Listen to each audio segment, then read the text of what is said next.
Well, Yair, obviously already a champion, but this for undisputed status. How does this compare, the feeling you had of this, compared to the last one? Uh, Probably, I have to be 100% honest with you. I just don't see any difference. It's just more like I'm more used to it, if that's a good way to say it. I'm more relaxed, I'm calm, I know what I'm going to do, and I'm willing to do it the best way possible as always, and I'm just chill and relax, enjoying the moment as always. Obviously, this is about personal goals, being a champion, but pretty cool. You and Brandon Moreno both on the card, International Fight Week. Does this feel like a special moment in your career, representing the country as well? Yeah, it feels like a special moment, of course. We have been working for this moment for a long time. But regardless of, this is a special moment for not only Brandon and I and the Mexican people and all the Mexican fighters fighting in this card. We're individuals, right? We're like facing in our own ways. And even though we're a team, we're a Mexican team, if you want to say it like that way, we're looking for our own legacy, and I'm just happy to be part of what somebody else is doing as well, like Brandon Moreno, a big story behind all of us, and I'm just happy to be part of it. You faced some legends already in your career. Alexander Volkanovski, a lot of people consider top pound for pound on the planet.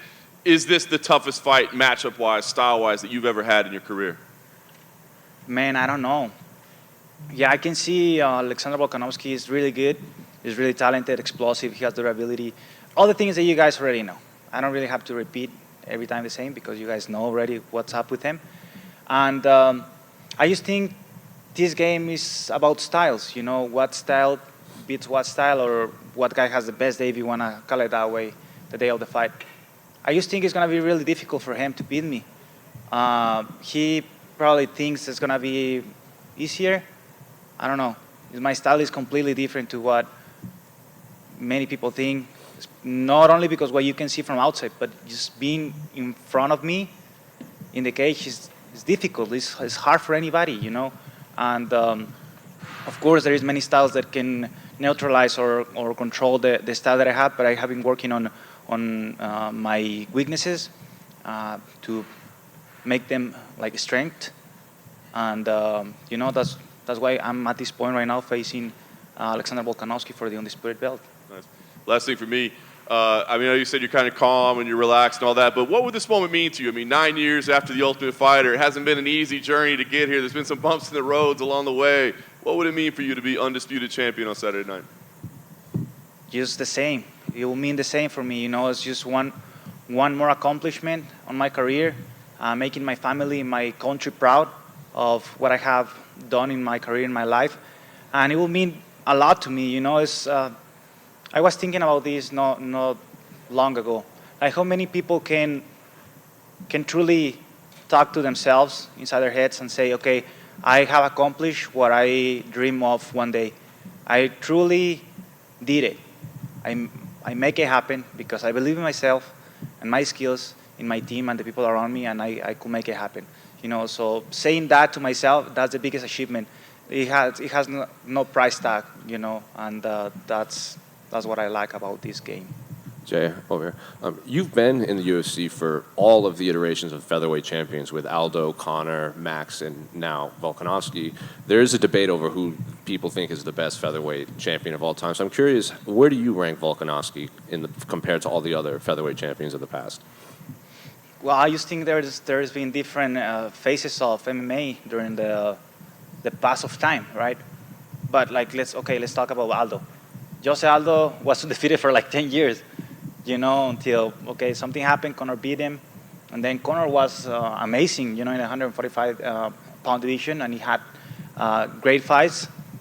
And Max Holloway is another legend. So I couldn't put a number 1, 2, 3, and 4 to those guys. I just think they're all amazing, and I'm happy to have faced 1, now 2, and it's great for me to have these kind of opportunities. Outside of that second Max fight, all of Alex's featherweight fights haven't been especially close. He's kind of dominated a lot of his opponents. So what do you think they're doing wrong when they enter the octagon with him? with Max? With Alex. Oh, with Alex? Yeah. Well, I don't really think they have many weaknesses as well. I just think Alex is good. Alex is doing a great job. He's smart when fighting. He has durability, which is a really important thing when fighting, because he can kind of keep the same pace for the 5 rounds, which is something really important in this game. And he's able to figure out many of his opponents, the style or the little mistakes they do, and he takes advantage of those situations, I think that's why. I'm curious, what did you make of Ilya Toporia's performance against Josh Emmett in Jacksonville? Can you repeat that question? What did you make of Ilya's performance against Josh? Ilya Topuria. Oh. Yeah. Oh, I think he did great. I think he, I don't know how many 5-rounders he had in the past. Only one. Yeah, I just think he needs more, probably more experience. And that's it, but he did amazing. He did a great job. And I think he's going to get there one day. And final one for me, Saturday is going to be Robbie Lawler's last fight in the UFC. I'm curious, do you have an early memory of Robbie? Do you have any favorite fights of his from his career? Yeah, it was Robbie Lawler against this famous fight. I just forgot. Is it Rory? Yeah, Rory McDonald. That was a crazy fight, They were all busted up, and yes, something memorable. I think that this Thursday they're going to induct that fight to the Hall of Fame. So yeah, that fight.